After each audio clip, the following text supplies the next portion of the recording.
दोस्तों, कहते हैं ईश्वर हर जगह मौजूद होता है, लेकिन अगर कोई आपसे कहे कि उस बात को सिद्ध करो तो क्या आप सिद्ध कर पाएंगे? तो चलिए, ऐसा ही कुछ कहानी है आज की अकबर और बीरबल की कहानी में भी ऐसा कि ईश्वर हर जगह तो मौजूद होता है, लेकिन उसे सिद्ध कैसे करेंगे। तो आपसे यही रिक्वेस्ट है कि वीडियो को लाइक कर दीजिए, चैनल को सब्सक्राइब कर दीजिए। चलिए वीडियो को शुरू करते हैं।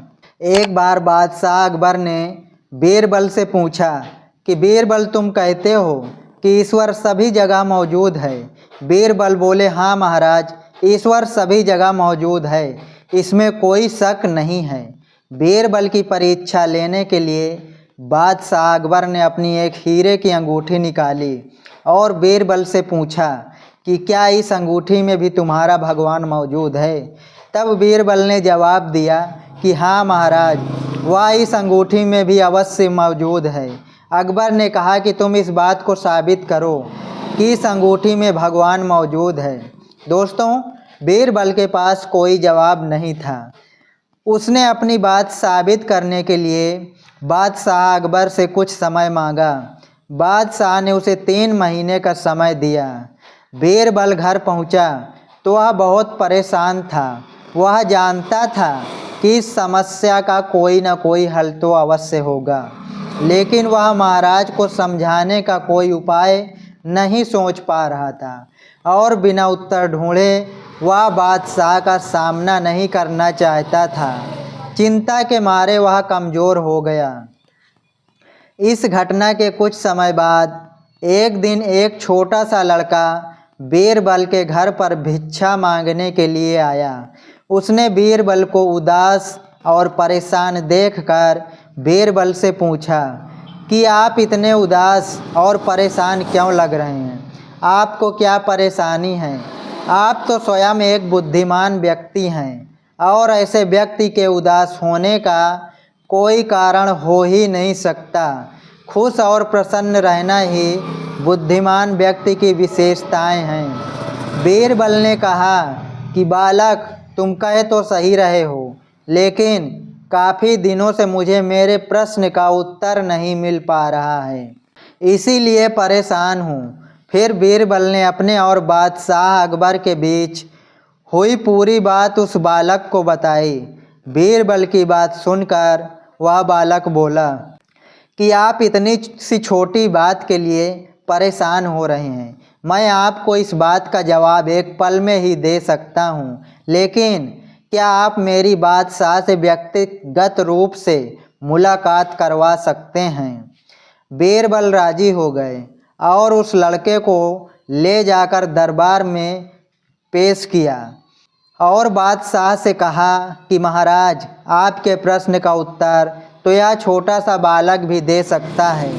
अकबर ने उस लड़के के साहस की प्रशंसा की और उत्तर सुनने के लिए व्याकुल हो गए। बादशाह ने उस लड़के को अपनी वही हीरे की अंगूठी दिखाते हुए पूछा कि अगर ईश्वर सब जगह है तो बेटा, क्या तुम मुझे इस अंगूठी में भगवान दिखा सकते हो? लड़के ने जवाब दिया कि हाँ जहाँपना, मैं आपको एक पल में इस अंगूठी में भगवान को दिखा सकता हूँ, लेकिन इस समय मुझे बहुत प्यास लगी है। मैं आपके प्रश्न का उत्तर 1 गिलास लस्सी पीने के बाद ही दूंगा। बादशाह ने तुरंत उस लड़के के लिए लस्सी लाने को कहा। तुरंत ही 1 गिलास लस्सी उस लड़के के सामने पेश की गई।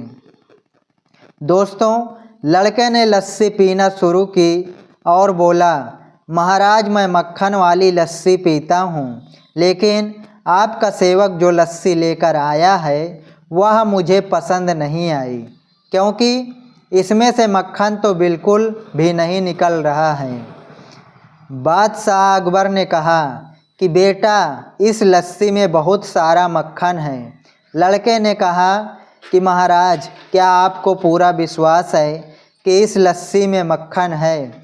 बालक की बात सुनकर बादशाह बोले कि हाँ बालक, मुझे पूरा विश्वास है कि इस लस्सी में मक्खन है। यह सुनते ही वह बालक बोला कि अगर महाराज आपको विश्वास है कि इस लस्सी में मक्खन है, तो कृपया मुझे मक्खन दिखा दें।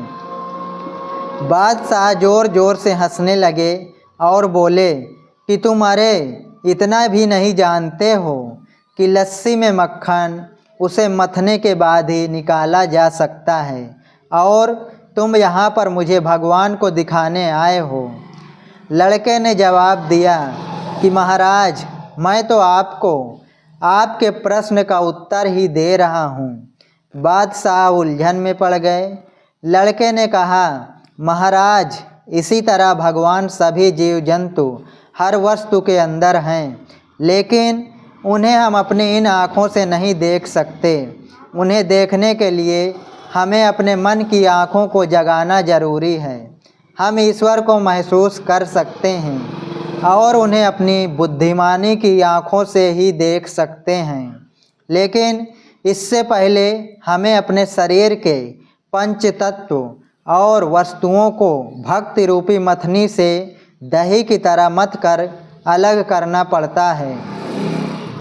उस लड़के के उत्तर से बादशाह अकबर उससे बहुत प्रभावित हुए। उन्होंने लड़के से पूछा, अच्छा तुम यह बताओ कि तुम्हारा भगवान हमेशा करता क्या है? बालक ने कहा, महाराज, यह ईश्वर ही है जो हमारी संवेदनाओं को शक्ति देता है, हमारे दिमाग को समझ देता है, हमारे शरीर को ताकत देता है, और यह उन्हीं की शक्ति है जिससे हम जीते हैं और मरते हैं। मनुष्य सोचता है कि वही कलाकार है और अपनी कलाओं का आनंद लेता है, लेकिन मनुष्य तो इस ईश्वर के हाथों की कठपुतली है। बादशाह के लिए एक छोटे बालक के मुख से यह सब सुनना एक नया अनुभव था। बालक की इस ज्ञान भरी बातों को बादशाह सुनकर बहुत खुश हुए और बालक को ढेर सारा इनाम दिया। दोस्तों, क्या बालक ने अकबर को सही जवाब दिया? इसके बारे में ज़रूर बताएं और कमेंट बॉक्स में अपना नाम, अपने शहर का नाम अवश्य लिखें। मिलते हैं अगली नेक्स्ट वीडियो में। तब तक के लिए नमस्कार, जय हिंद।